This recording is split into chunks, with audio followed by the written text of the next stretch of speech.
The News Day continues here on One News Now. I'm Charles Lejano. Authorities are now 100% ready for the upcoming inauguration of President-elect Ferdinand Marcos Jr. To give us the latest on the government's preparations, we now have Greg Gregorio joining us live from Quezon City. Good morning again, Greg. Could you tell us how many police officers will be deployed for this event? Hi Charles, good morning. According to the Philippine National Police, under the Task Force Manila Shield, the PNP will be deploying 18,000 PNP personnel to ensure the safety and security during the conduct of the inauguration ceremony of President-elect Ferdinand Bongbong Marcos Jr. And apart from that, according to the LG Secretary Eduardo Año, police personnel from Regions 4A or Calabarzon and Region 3 were also advised to be ready just in case they would have to bolster the number of police personnel who will be assigned during the inauguration ceremony. Charles? Still on the police personnel, Greg, do we know how the police intend to respond to possible protest actions during the inauguration day? Yes, Charles, according to the PNP, since there are no permit to rallies given to any of the groups who have announced their protests, they just expect all of these demonstrations to happen within freedom parks. And in Manila, there are 4, which are Diliwasang Bonifacio, Plaza Miranda, Plaza Dilao, and Plaza Moriones. According to the PNP, those who will come out of their designated areas may be sent home as part of the protocols of the police. Charles? Greg, could you tell us more about the program flow for the inauguration on Thursday? What do we know so far?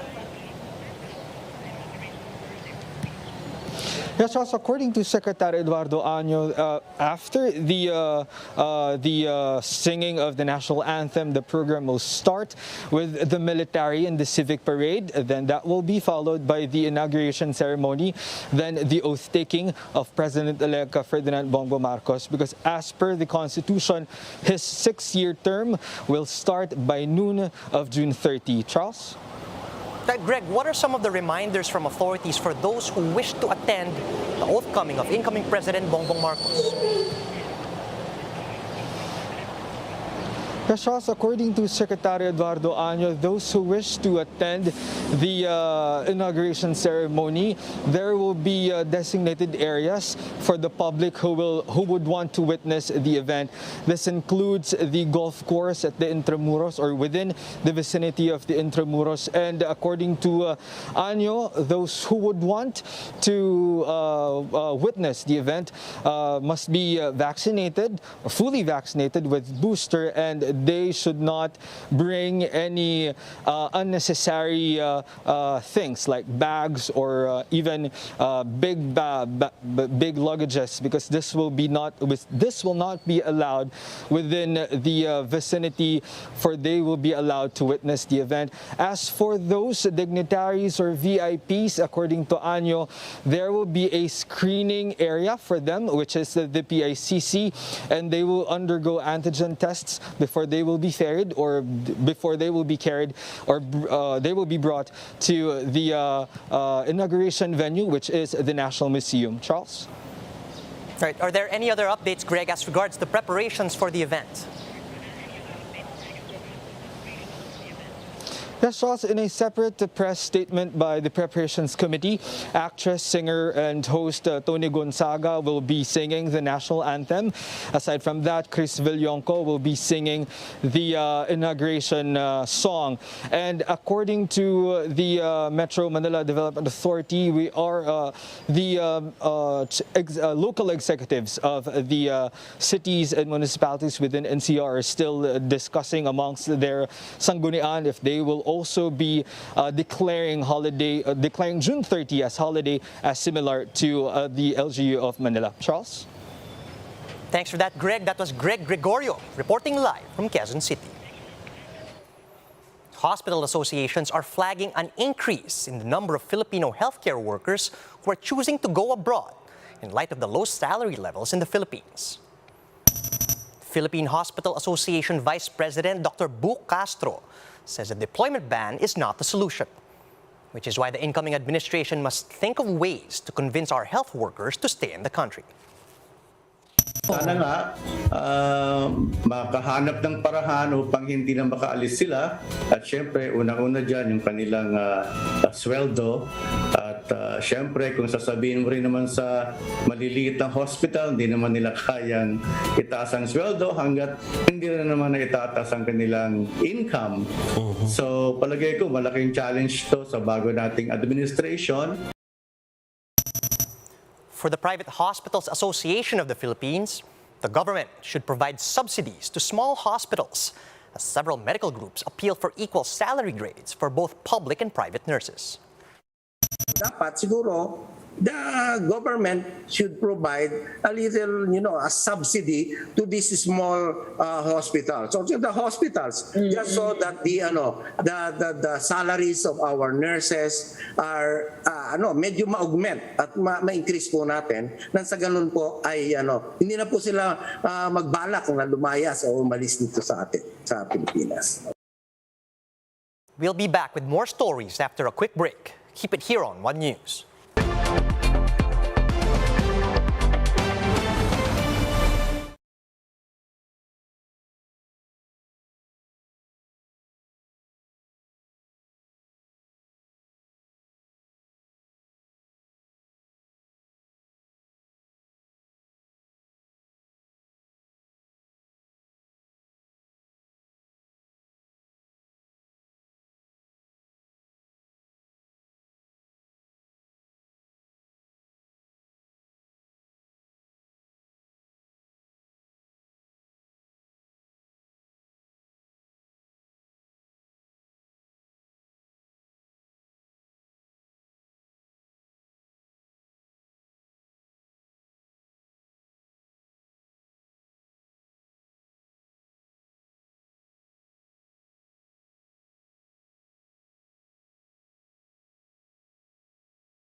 You're still watching One News Now. I'm Charles Lejano.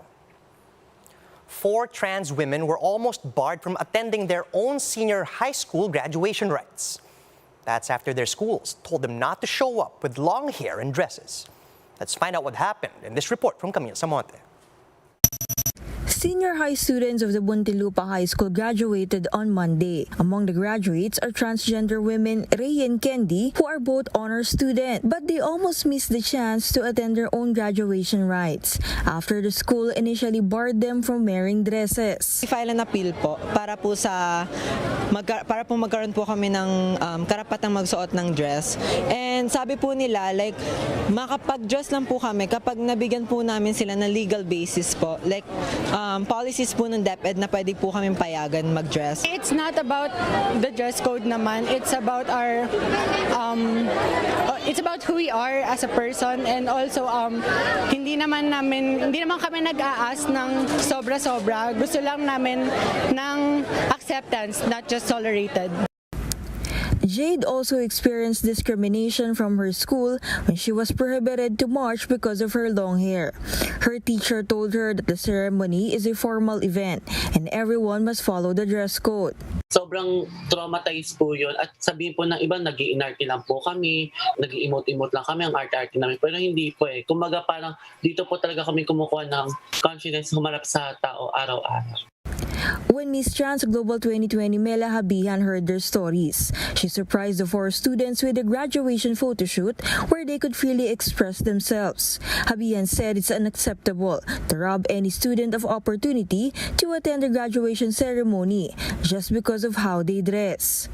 The post went viral and got support from the LGBTQ+ community. Apart from Ray and Candy, Nicole and Jade were eventually allowed to march during the graduation ceremony. They are grateful for the teachers and principal who helped and understood their situation. I am thankful din po, and I would like to recognize our principal, our tatay, Dr.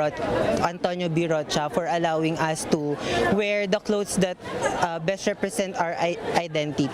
The trans graduates are hoping that more public schools will be inclusive of the LGBTQ+ community. Sana po hindi niyo po ipagkait yung karapatan ng bawat estudyante na about sa kanilang hair, kasi hindi naman po yun nakakaapekto sa pag-aaral nila. Ako po, I graduated with high honor po. They also shared a message to fellow transgenders who are experiencing discrimination. Huwag kayong matakot ipaglaban yung mga karapatan nyo.